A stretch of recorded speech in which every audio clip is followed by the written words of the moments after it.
Hello and welcome to my channel. If this is your first time here, my name is Hannah. So this originally started out as a normal reading vlog. However, I completely decided to scrap that as that is just not the vibe that this book has. It's not the proper format to discuss it, it felt like. And I got 3/4 of the way through filming the reading vlog and just had to stop because it just didn't feel right. And I actually debated on scrapping this entire video, but I think not talking about a book because of its content is pretty bad, and that's just not what I want to do on my channel. So I'm more here to kind of have a book discussion and kind of describe why this is a book that people should read, I suppose. And yes, the book I am talking about is Lolita by Vladimir Nabokov.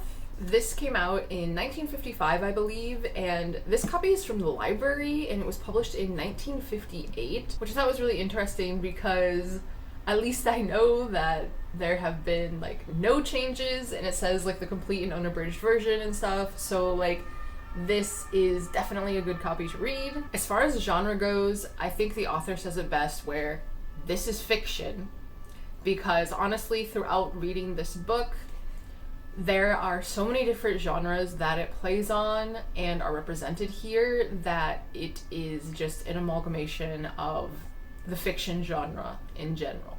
So obviously this is going to be a more serious kind of video as this is a bit of a sensitive topic, and Lolita is one of those classics where some people, just kind of based on the name and description, just 100% will not read this. This is a controversial book.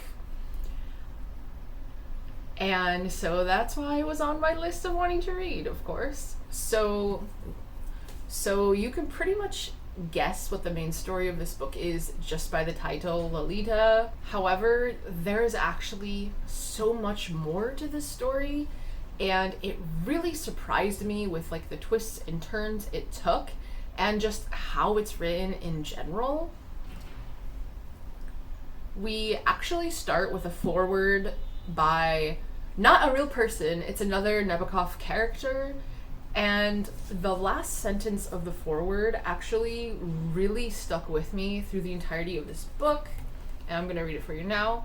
It says, "Lolita should make all of us, parents, social workers, educators, apply ourselves with still greater vigilance and vision to the task of bringing up a better generation in a safer world." And that sentence there just really reminded me of movies actually like Requiem for a Dream and Grave of the Fireflies, where the content can be really, really disturbing and vile, and it's just emotional to watch and kind of traumatizing actually, to where it's something that you feel like, oh my god, everyone should watch this, but only once, because it's something that just hits you so hard to where you're just like contemplating your existence at the end, but it's so traumatizing that it's like it's a one and done, like you're never gonna go back to this media again.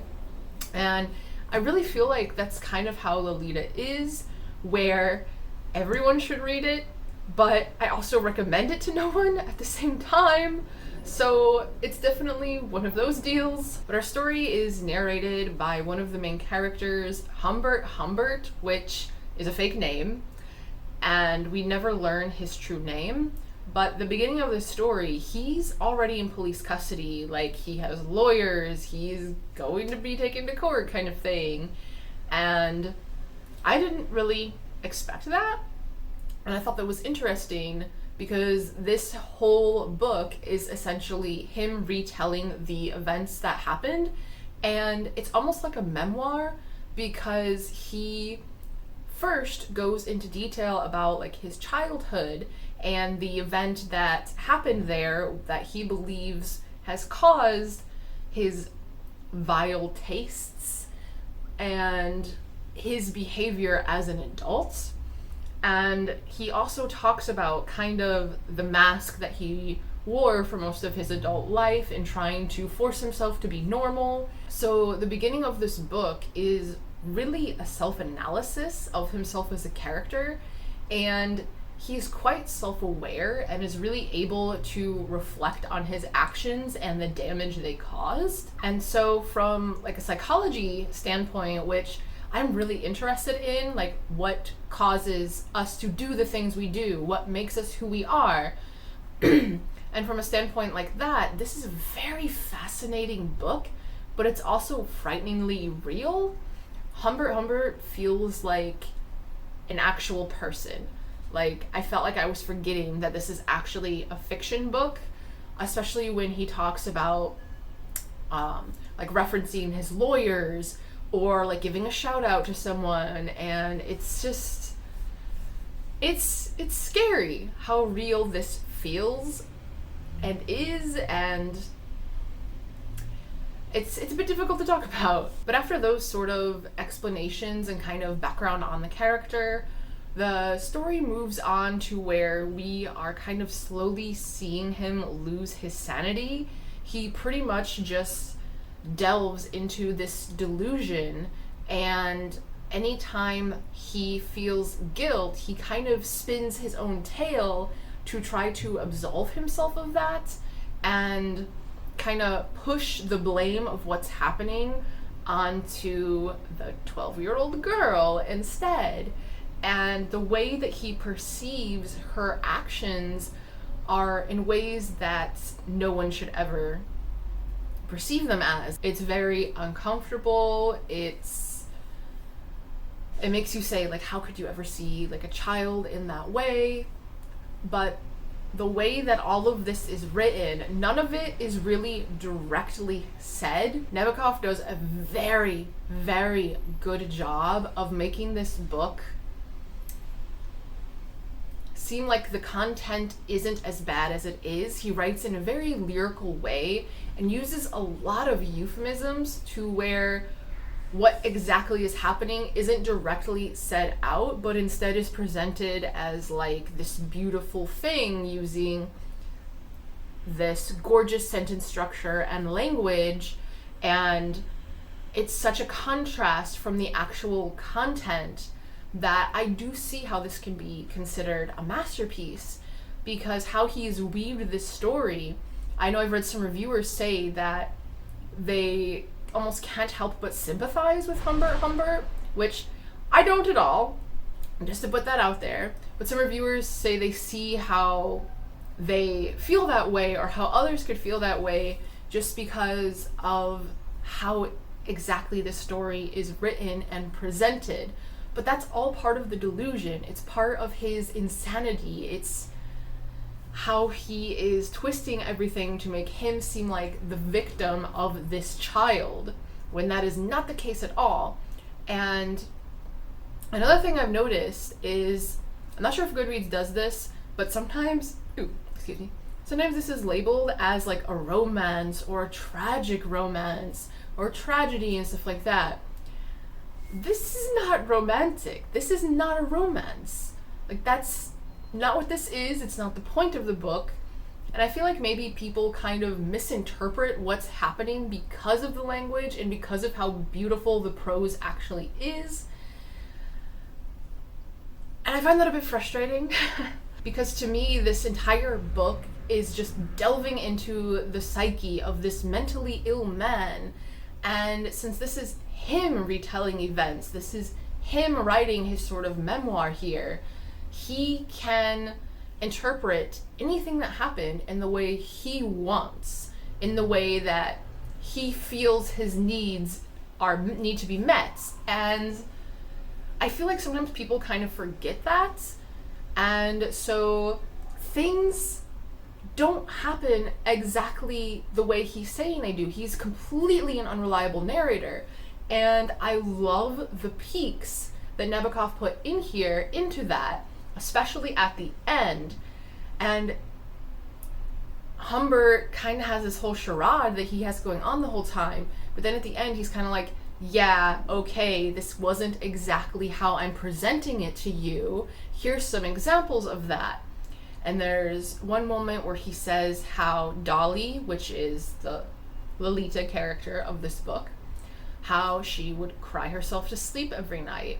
how at one point they had a father-daughter visitor at their house, and her reaction to seeing a normal father-daughter relationship was very like anger and violent, and she had like this outburst and stuff.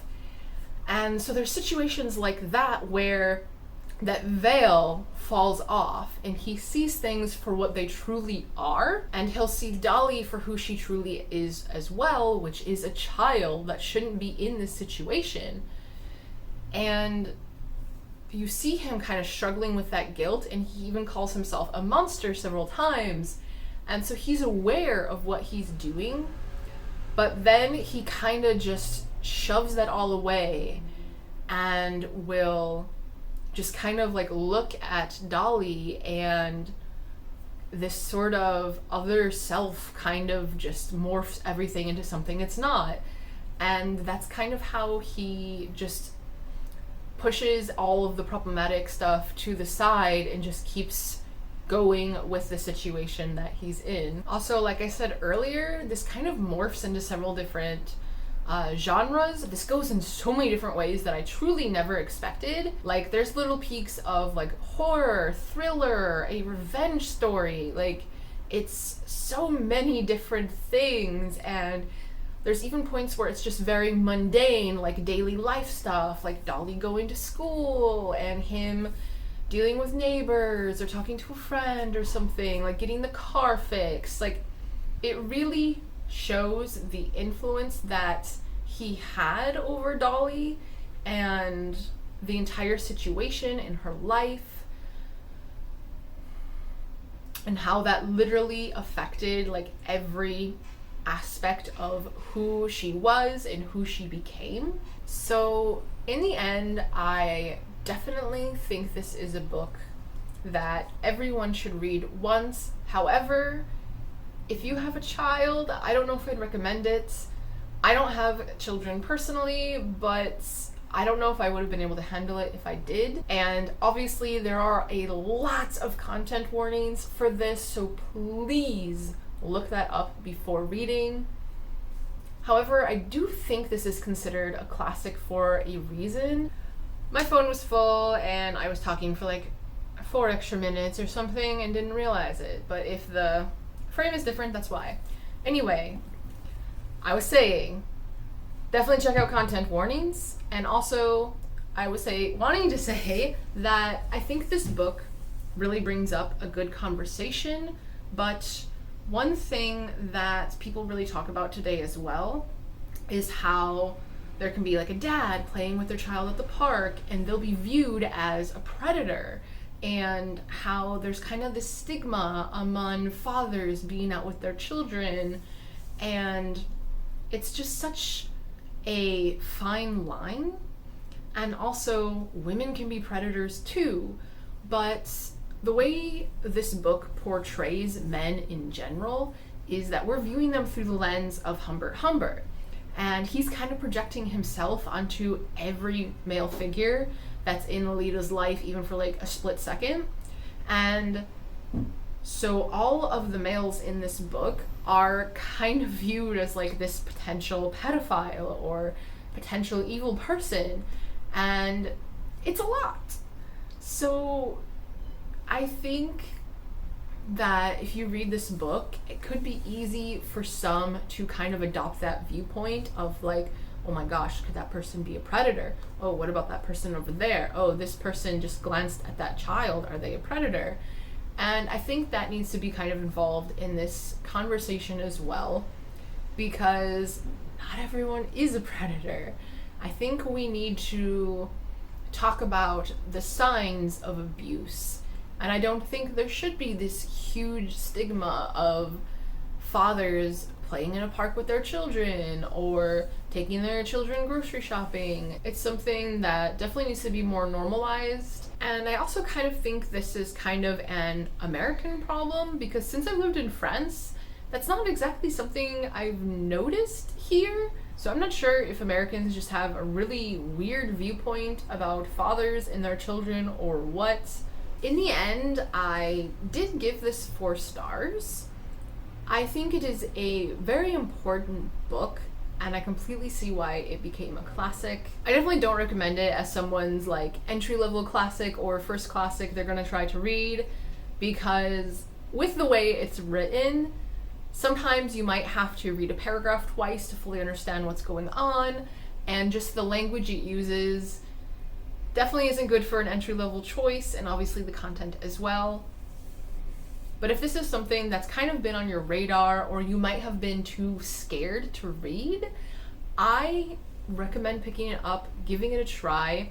There's actually an author's note at the end, and Nabokov talks about how when he wrote this book, he sent it to like 4 different publishers, and based on their responses, he could tell that 3 of the 4 only read like the first 100 pages of this, because what they said the book was isn't exactly what it is, and they kind of just made an assumption based on the beginning part and the title, and I think a lot of people kind of write it off because of that as well. But like I said, this book morphs into several different things, it takes twists and turns, and I think it's important.